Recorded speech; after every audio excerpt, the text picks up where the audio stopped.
Are you dissatisfied with your sex life? Has routine set in your bedroom? Having trouble synchronizing your intimacy rhythms with your partners? Hi, I'm Dr. Renee Lanctot, Sexologist. I help people reach a happier and healthier sexual life. Some need a little information while others need a little trick here and there. But what most people need is to be heard on a subject they rarely talk about. If you want to improve your sexual health, I am the person you need to talk to. Go to my website, drsexology.com, and let's talk. So I'm very pleased to introduce to you our special guest, Dr. Renee Lanctot from Vancouver. And Dr. Renee Lanctot, she's a clinical sexologist, a sex coach, and a sexual health educator. Dr. Renee Lanctot obtained a doctorate degree in human sexuality from the Institute for Advanced Study of Human Sexuality in San Francisco. Visit her website at drsexology.com. Welcome, Dr. Renee. I'm very excited to have you on the show. Thank you for coming on a Saturday. Thanks for having me. Yes, and I remember when we talked, we said that Saturday night, 9 o'clock is a great time to talk about sex. And you also said to me, it's also a good time to do some sexual connection too. Definitely. For us in our house, because we have children, Saturday nights are sacred, and we call it's mommy and daddy night, and yes. Children are usually far away from us at that time. Right. So hopefully tonight you can still have mommy and daddy night after our show tonight. Oh, yes. We have a date at 10 o'clock. So he's getting ready. He's going to get all pampered and everything. So we have to have you out of here on time then, huh? Yes, please. Okay. So just to get started, just tell us what has inspired you to become a sexologist? Yeah. So it's, everybody has the same story at the beginning. Like every time I meet somebody that works in the sexual field, they always say that they love sex and they always talk about sex. For me, it went one step further, where the majority of the people that I talked to, they felt very comfortable discussing anything sexual with me, regardless if they were young or old. And I've had stories from people that were more than 80 years old. They always opened up and they shared their story and their life journey with their partner. And I was always curious. I always want to know more. So initially it was the curiosity and being very comfortable in those discussions. But now I find that what I find fascinating is to see the people that I'm helping and to see how at the beginning they come into my office. And I always find, oh my God, like, how am I going to be able to help them? I always find they look miserable. They look so sad in their story. Like some of them, it's really painful to listen to because they look in pain. They look very distressed. It's sad. There's so much that's involved and on the line for them. And when I can help them, it looks like their entire life has changed. It seems to be people, even their skin color after a few appointments, when it gets better in their life, their skin color gets better. Everything looks brighter. They smile like it's a different person that's sitting in front of me. So it's used like I went into this field because I like talking about sex and I enjoy sex. And, it was kind of this similar story as all of the other professionals that I've met. But now this work has transformed me quite a lot, and giving joy to other people in an area that's very dear to me is very rewarding. I absolutely love it. Yeah, so it sounds like by talking about sex, they experience almost like a liberation or a transformation. Yeah, mostly because this subject is such a taboo for most people. They never know where they can go and discuss such issues. So when they find somebody that they can basically say whatever is on their mind, it becomes a big liberation for them. Yes. So that must be a very interesting topic. Like say if you go out somewhere or parties and they ask you, what do you do? And you say you're a sexologist, that must be quite a conversation starter.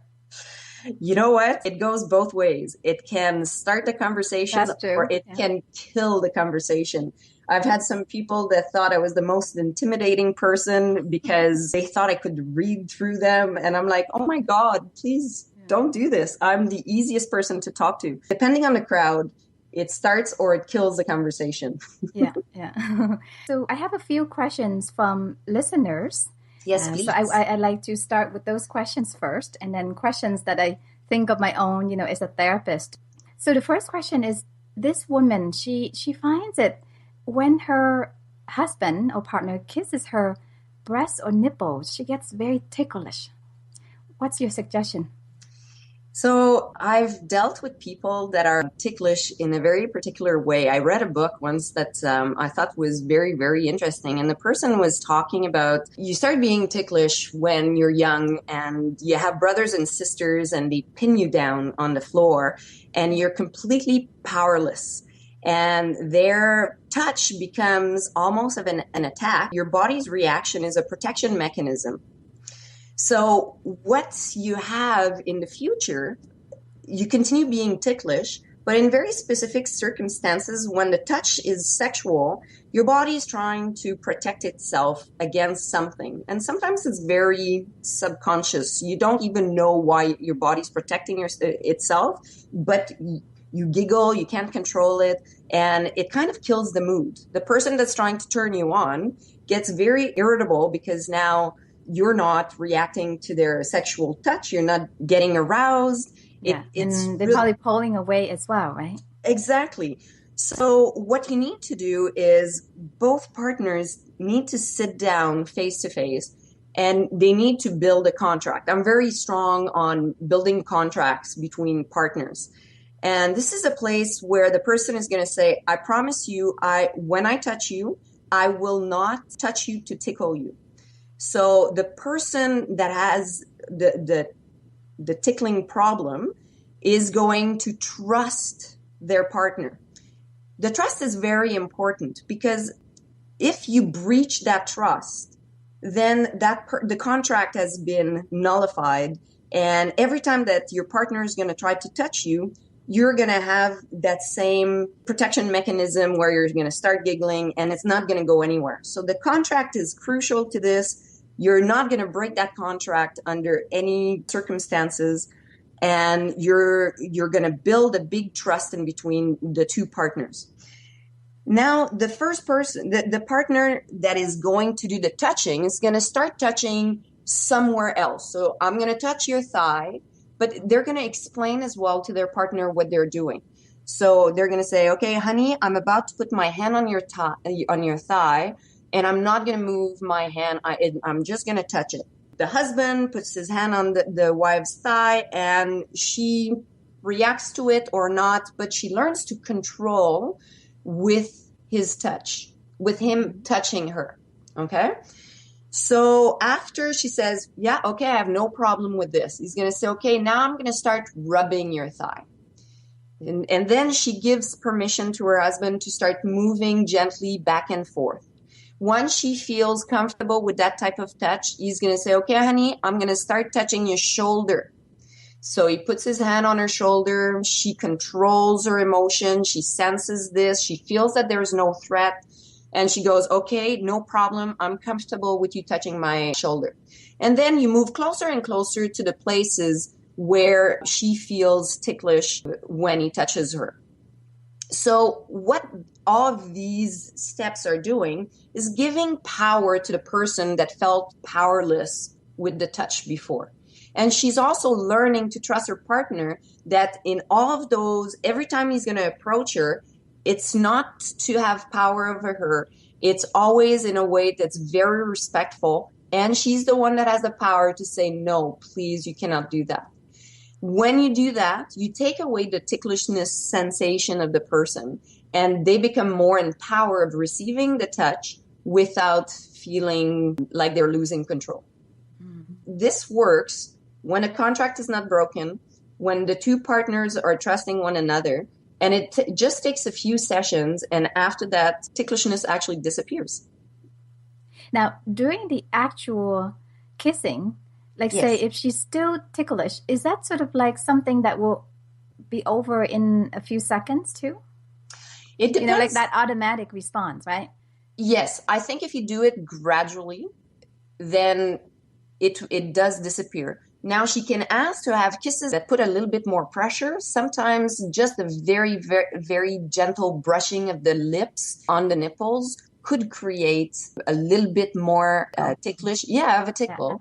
Yeah. And therefore, she could say, listen, is it possible for you to kiss me with a bit more pressure? Yeah. Or don't breathe when you're kissing me, just because the change in temperature Right. may affect the sensation as well. Right. So she can guide him and giving him feedback on how to make it less ticklish for her. So here again, she's in power because she's giving him the information on how to be touched and how she wants to receive the touch.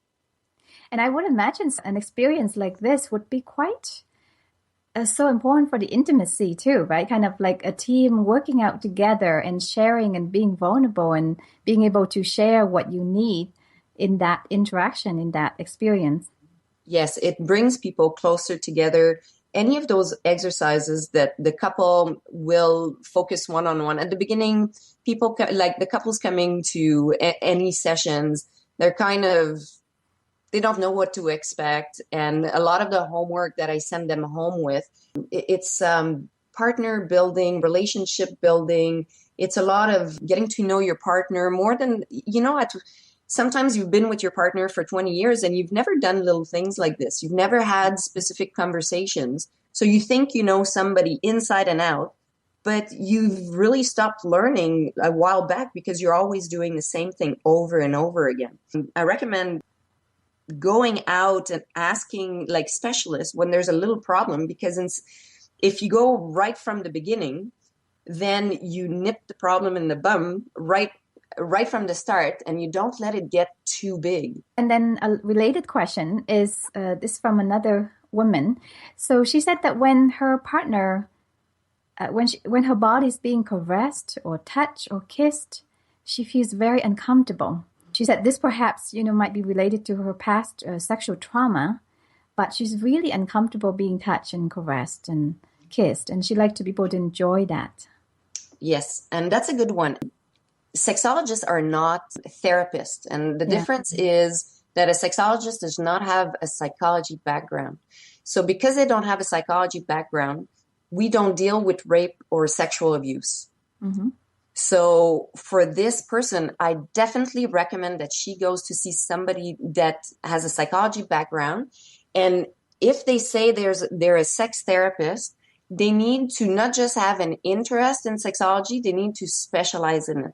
Sometimes the psychologists will say that they're sex therapists, but they just have interest in sexuality. They're not really taking any classes on it. So if she can ask specifically for a psychologist that has had that education, that would be really, really beneficial for her. Okay. Another question from a man, and I think this is something that's probably quite common, is that his wife has low sex drive. Yes. And he's wondering, what can he do to sort of start to interest her sexually? To have low sexual desire is one of the most complicated cases that I see in my practice. If you look at the numbers, there's about 30 to 50% of the women that will be affected sometime in their life with low sex drive. And it's not just women. You also have about a third of the men that are going to be faced with the same type of problem. Yeah. Now, you can understand that a lot of people, mostly men, don't want to go and say, I'm not interested into sex. There's a very bad stigma to go out there and say it to your friends. So those people really feel isolated. When they come, they're completely lost. They're really looking to talk to somebody and to be understood and to go from somewhere. So when you have a good sex life, everything is positive, your satisfaction in your relationship is about 15 to 20%. Okay? So having a good sex life, it's not that important because everything's going well. It's just a small portion of what makes your relationship happy. When you have problem in your sex life, mostly with low sexual desire, that problem becomes a problem that takes up to 70% of the trouble in your relationship. So it's really something that they need to have addressed, which is the difficult cause. Okay. So if you look at the causes, what can cause low sex drive? There's so many things. You have to ask about the people if they take any medication. You have to talk about people if they have pain when they have sex, because if you have pain, you don't want to have sex. You're going to try everything in your power not to have it. Are there some health issues like diabetes or mental health that are stopping you from having that desire, wanting to have sex? Are you menopausal? Are your hormones changing? Are you in a state of your life where estrogen and testosterone are going different levels? So you need to look at this. What's the relationship like at this point? Are you guys fighting all the time? Fighting can be very, very detrimental to sexual desire. Is somebody having an affair? Are you suspicious about that? Are you stressed at work or at home? Are you afraid of your partner? These are all questions that you need to seriously express. Some people also have hidden agendas. Some people don't come out and say, oh, I'm dating you, but inside my head, I don't want to be with you. I'm a closeted homosexual and I would prefer to be with somebody from my own gender. Are there fear of pregnancies? Do you have shame about a fetish that you're not able to admit to your partner? So all of these things, if you don't look at the history, it's very difficult to understand what's the reason behind the low desire partner. So you have to have a very open conversation. You have to get rid of all the secrets. And then what happens is that there's a vicious cycle that develops when you don't enjoy sex. So you have bad feelings that are being felt and you don't like it. And then you want to avoid those bad feelings, so you avoid sex. The examples of some of those bad feelings are feelings of frustrations. Just like your writer said, he's a bit frustrated by trying to approach his partner, saying he doesn't know how to approach her anymore in order to have sex with her. There's resentment, there's blame, there's anger that people can feel, there's shame, there's guilt, there's humiliation. Mm-hmm. So all of those negative feelings make it very difficult to sit down and have a conversation without pointing a finger and saying, this is your fault and we're feeling this. Yeah. So where do you go from there? That's a big conversation, right? It's a very big conversation. If you don't have any guidance and you've been in this relationship and in this vicious cycle for a long time, you do need to go and talk to somebody. They're going to try to shed some light on all of this. But most of the time, how you're going to break the avoidance of sex, you're going to have to build bridges to desire. So a lot of the time, people with low sexual desire, they have very few ways that they feel desire. So now you're going to have to go out there and you're going to have to try different things. You're going to have to try the person, she can only think about having sex after one glass of wine, if he massages her feet, and once they're in bed on Friday night between 9 and 10 o'clock. That's a very narrow window. You need to be more flexible. You need to increase the amount of time that you spend with your partner, that it's going to be non-sexual, but that you're touching more. So now you're starting to touch one another, even though it's not Friday nights between 9 and 10.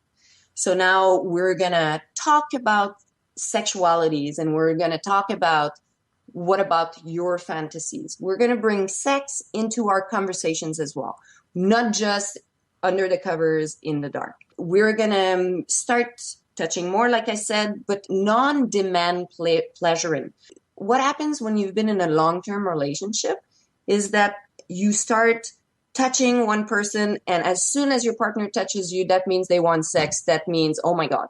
But then that immediate pressure, right? For the person who's not interested in sex, he wants something or she wants something, and then you turn that off even before that.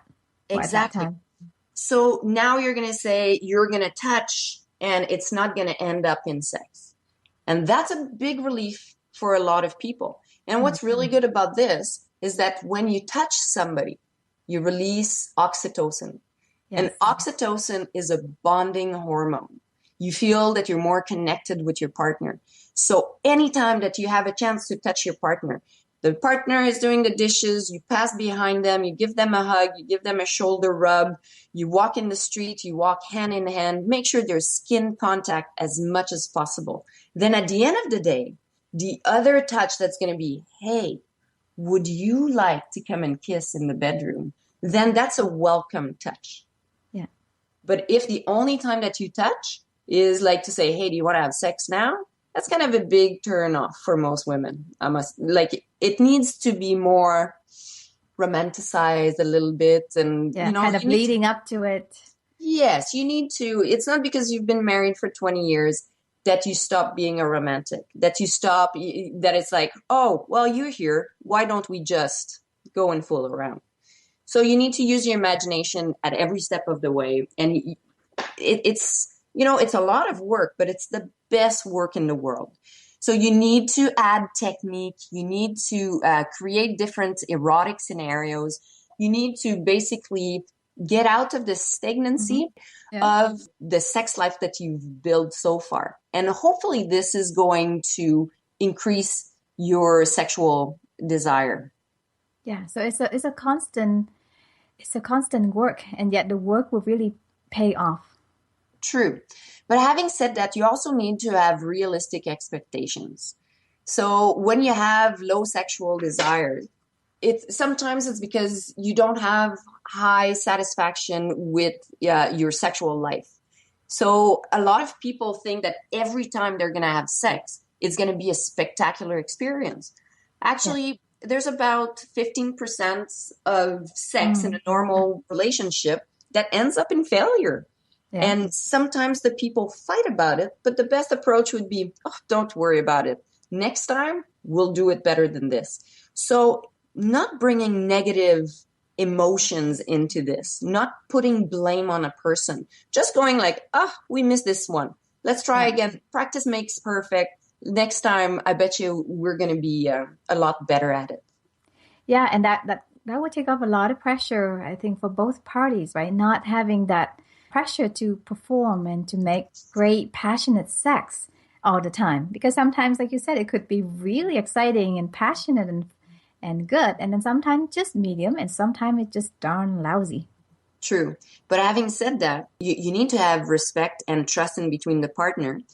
But the spouse needs to be receptive, open and receptive to what is being proposed. You can't always shut down your partner. Actually, there was a study that was looked at, and they looked at, usually the sex pattern is that you have desire, you get aroused, you have a plateau, you have your orgasm, and then you go back down to your stage before you started to have sex. Mm-hmm. For women, what they found was that you don't always start with desire. A lot of the women will start being aroused, and then it will create desire. So for women that have low desire, sometimes trust your partner. Let your partner initiate sex. Mm-hmm. And then you're like, oh, wow, this feels good. Maybe, yes, it's a good thing that he initiated. So not always slam down your partner and say, I really don't feel like it. Sometimes the want having sex will come once you start being aroused. Mm-hmm. So often I will hear clients that I have, the woman would say, I just feel like sex has become a chore. So they gone through the motion of it, and I guess somehow they don't get aroused. Yeah. So for the women that say that sex has become a chore, it's because sex has become something that they do for the other partner. They stopped having sex to make their body feel good to themselves.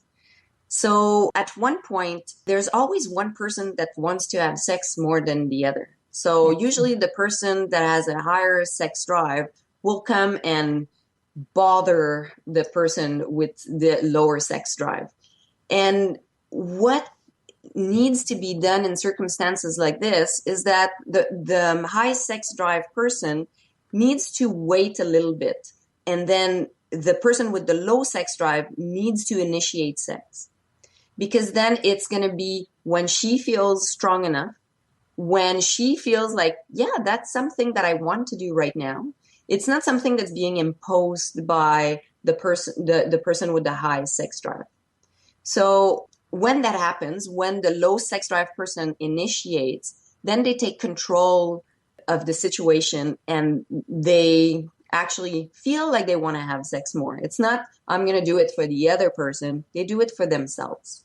Yeah, no, that's a really great point. Because I remember reading a book from he's a sex therapist, but also a psychologist, and he wrote a book called Intimacy and Desire. And he talked about how, the partner always has more control.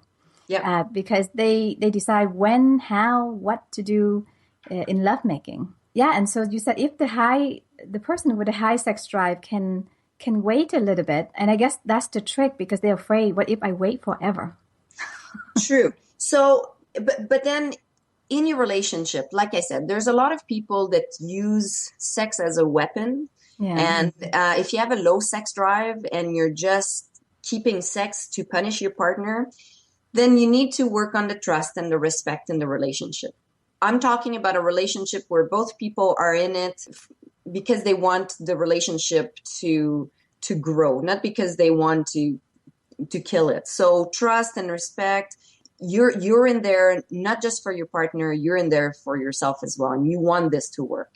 Mm-hmm. And when that happens, then the person is not going to wait forever. They're going to make effort. Or you can make contract again. You can say, okay, I will not, once a week, you need to initiate. So on Saturdays, we're going to have sex. You're the one who decides when and where we're going to have sex. Saturday sex is on you to prepare, to plan, to whatever. And if you don't initiate on Sunday, I'm allowed to initiate and to propose sex, and you're going to be more open-minded. Mm-hmm. So little contracts like this are important because they push the person to actually take action. Would that make them more pressured and even not take action? Yeah, sometimes it can do that, but then you need to go back to the basics and say, okay, so what's the reason? Why don't you want it? You can mm-hmm. say, what else would be okay instead of having sex? What else would you want? So you need to negotiate, because at one point, if you have a sexless marriage, there's going to be a lot of emotions there's going to be frustration. There's going to be anger. There's going to be resentment, finger pointing, and the partner at one point becomes almost allowed to cheat. You know, sex is it's a necessity in life. It's food. You know, often women are very distracted by things like weight and body image. My boobs too big, my boobs too small, different things. So what are some of the things that they can do to help them feel sexy again? So if you have trouble with your body image, if that makes you feel uncomfortable, instead of looking at the entire image of their body, they're very, very picky on particular parts. So what I tell them is not to focus on a body part. So take a step back and to look at everything. I am a beautiful woman. I'm athletic. My thighs are strong and muscular. They're not. Instead of always taking negative language, bring positive language describing your appearance. Ask your partner what they see. It's sometimes we see something and our partners are completely in love with like what we think looks horrible. They are completely attracted by that. Take a different perspective when you look at yourself. Often people look, you look down and you see your belly and your belly sticking out. But if you're looking at it from the front, then at that point, your belly, you have a better perspective. And your belly suddenly is not as big. Look at yourself in different mirrors. It's also very important to work on your appearance. Work out, take care of your skin, of your hair. And then at the end of the day, when you give yourself an appraisal in the mirror, you're going to see the work that you've done, where you've come from, and you're going to see the difference in between start point and where you're at. And all your hard work, you're like, I work hard to look good like this. So be proud of the work that you put into your body. Yeah. And then at that point, you're going to see a more positive image of yourself. Yeah, so a combination of positive self-talk, but also do some practical things, whatever that you need to do in order to feel sexy. Yes. It's important to take ownership of your look. Instead of feeling like you're a victim, put positive energy, positive attitude into taking care of your body. And then at that point, you're going to move forward. So what are some of the sexual difficulties the men that you see they tend to have with? Well, I have men that come into my practice individually, and then I have them come as a couple. So I have performance anxiety quite a lot. I have a lot of people that call in just for erection problems, but when I tell them I can't prescribe Viagra or Cialis, they don't want to continue seeing me very much. They want a quick fix. Yeah. So say they have erection problems, and if you don't use Viagra, what would you suggest for them? I go back to the basics and I look at desire and arousal, how they get turned on. Sometimes there's a lot of people that have porn addiction, and then you need to dissociate porn addiction from there because those people are desensitized to normal stimulus. Mm-hmm. And therefore, their erections are not going to come up. So the problem is it's not anatomical. It's basically their brain has been desensitized by normal sexual stimulus. And instead of seeing their girlfriend undressing slowly in front of them and being aroused by this, they're like, oh no, well, she's not like all the porn stars that I see, and I can't masturbate at the same time, and I can't fast forward, and I can't change the scenes. So they're very, very difficult to get turned on. So porn addiction it's a case that you need to take on its own.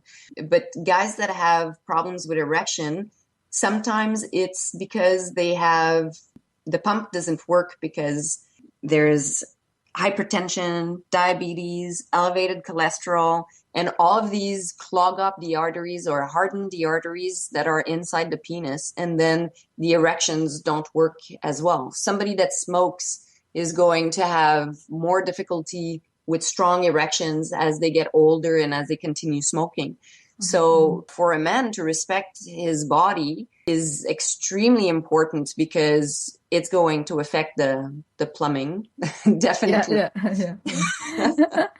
Yeah. So all those sort of unhealthy habits, it's going to affect the erections. Yeah. The erection. Okay. That really affects a man's self-image, isn't it? Because they take the ability to have erection and to be manly, they take that very seriously, but yet they're not able to do that.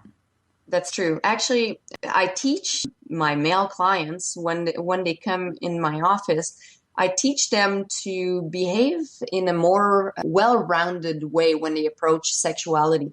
They come in and it's the end of the world because they have a problem with their penis. Mm-hmm. And they forget anything else. They forget how to touch a woman, how to wow a woman. They forget that their tongue can do magic, that their fingers can have spectacular dexterity. They forget to use all of the tricks that they have at their disposal. And I always tell them, I go, how do you think two women can have beautiful lovemaking without having a penis? Yeah. And they always giggle at this and they always come back. Like it makes them feel more comfortable when I compare, like what they can do to two women without a penis. So when you take the penis out of the equation, sometimes you have better, closer sexual encounter with your partner. And a lot of the guys appreciate relearning how to have sex without putting so much emphasis on using the penis. Penis and vagina has always been the main focus of their sexual activity. So when you take that away and they can actually discover all the other activities that they can do, now suddenly it's like, wow, they have a lot of fun just trying. A lot more repertoires, right? Exactly. And repertoire is very important. Yeah. It takes the routine and the boredom out of having sex repeatedly for the same person for so many years. So, I work a lot with women who are having difficulties in relationships, sometimes even being abused. How can they tell the difference between, being sexually open and sexually adventurous versus feeling sexualized and, perhaps crossing their sexual boundaries? Yeah. When you look at sexual empowerment or sexual objectification, what you need to do is you need to look at who has the power in the equation. So if I want to dress sexy because it makes me feel powerful, I'm the one with the power. But if I'm in a relationship and my partner says, wear this, that's very important. I'm going to meet with some clients or some of my friends, and I need you to look very sexy and you need to dress in this, and you feel really uncomfortable in those clothes, then you're the one that lacks the power. And at that point, you become sexually objectified. So in that equation, first of all, making sure that you have the consent of the person. So yes, I want to do this. I have the knowledge to take my decision. And if I'm not liking any of this, I can walk out and there's not going to be any repercussions. Then that's really helping me have the power in that equation. And therefore, I can feel sexual and owning it. Mm-hmm. Yeah, and I think it's so important for especially young women too, knowing that you can say no at any time. Yes. Or even if you think that was okay at first, but being able to say no or being able to say stop. Yes. So being able to walk out and nothing bad is going to happen to you, it's a big one. I remember when I was maybe in my early 20s, I read a book called 203 Ways to Drive a Man Crazy. and it's very interesting because the author, she started out talking like the most important thing for a woman is to feel confident and to feel empowered. Can you talk more about that?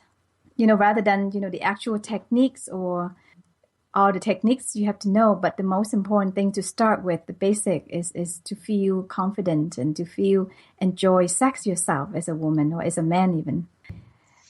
Confidence is always something that's very sexy. If you put it in a man or if you put it in a woman, a man that knows that he's virile, he's confident in who he is, he's good in his work, he's a good, whatever role he has in society. Confidence is very sexy. For a woman, it's the same thing. When you see a woman that enters a room, regardless of what she looks like physically, if she feels good in her skin, if she knows who she is, it's something that people are strongly attracted to. So if I look at the difference, what makes a man look nice, a lot of the time you need your man to look like a man, and that's going to turn you on. And if you look at a woman, she needs to be feminine and sexy, and that's going to turn you on. When you have those qualities and you have them, and you walk inside a room and everybody stops what they're doing and they stare at you, it's a very powerful tool. It's a strong sexual asset to have. It's owning your femininity or owning your masculinity. And it's, the people that know who they are, that work hard at who they are and they do it well. They present it very well to the world. Yeah. People naturally just radiating completely and they attract a lot of people. Mm-hmm. So what tips do you have for couples with children? Lock the door. Lock the door, yeah. No, that's an excellent question. Right now, parents are being asked to do everything. They're being asked to become parents first and to forget that they're partners to one another. And that's a very, very big mistake. I think that you need to, first of all, your children will learn from you. They will learn that mommy and daddy have a very particular relationship. So I don't think that you need to hide the kisses and the cuddles that you give to your partner because your children are there. I think it's very important education for them. I think that at one point you need to tell your children perfect. It's 8 o'clock. Now it's mommy and daddy time. So now it's time for you to go to bed. And unless there's a fire or you're dying in your bedroom, do not come into mine. And like a lot of my friends that have children, they're always very surprised to see that my kids, once they're in their rooms, they don't come out. Yeah. And I said, yeah, it was a very difficult week. But after the week, they understood that, no, once you're in bed, you stay there. You don't need to come out. And when they see that that's the way it's done, they don't fight it. So be a little bit more firm with your children. It's going to break your heart. It's going to be very, very difficult for you as a parent to say, no, honey, I can't do that. But it's going to be beneficial for you and your partner. And it's also going to be beneficial for your children in the future when they start having relationships, and eventually they'll become parents as well. And they're going to probably imitate what you did as a parent to them. Yeah, no, that's a very important boundary, right? Yeah. And like the point you said earlier, be partners first before parents, because if you are happy with each other, then there's not a lot of stress in parenting. You're a lot more emotionally available to your children. Whereas if you have a lot of tensions with your spouse, chances are they will pick up on that a lot too. Oh, true. And also your children will leave the house eventually, and you're going to be stuck with your partner if you guys did not separate. So if you don't want to be living with a stranger in the future, this is a relationship that you must not forget about. It's not because you're a parent that you forget about your partner. I always tell locking the door and then having a night or having the time. Anything else? Making sure that your children know how much you love your partner. It's good for them to say, I love mommy, I love daddy, and that you say, oh, I love you, honey, but I love daddy too. And daddy is the most important person in my life. So you need to reassure your children, but you also need to show it in actions. My children are a bit older now, but at one point they were saying PDA, public displays of affection. Yeah. And the more they said that, the more I did public displays of affection. So they stopped saying that because they saw that a reverse reaction. So instead of me stopping public displays of affections, I did more. So they said, okay, no, I'm not going to bother my parents anymore on this. And my children are proud when me and my partner have a close relationship. They feel more confident in the household. Their studies go better. Everybody's comfortable because it's stable in the household. Mm-hmm. So locking that door at night is not a bad thing. I always think that it's better to show people the world that you're in love instead of showing the world that you're fighting. People have no problem screaming in front of other people. But like giving a kiss to the person that you love should not be done in public. I think that we have it a bit mixed up. I think it's better to show public displays of affection than to show that you're angry at somebody when you're driving or whatever. So more love, less hate. I really enjoy our conversation. Me as well. Thank you so much. That is the fastest hour I've lived. Really? Yeah. Good. Thank you for coming onto the show tonight. Again, this is Dr. Renee Lanctot, a sexologist from Vancouver. To learn more about her services, visit drsexology.com.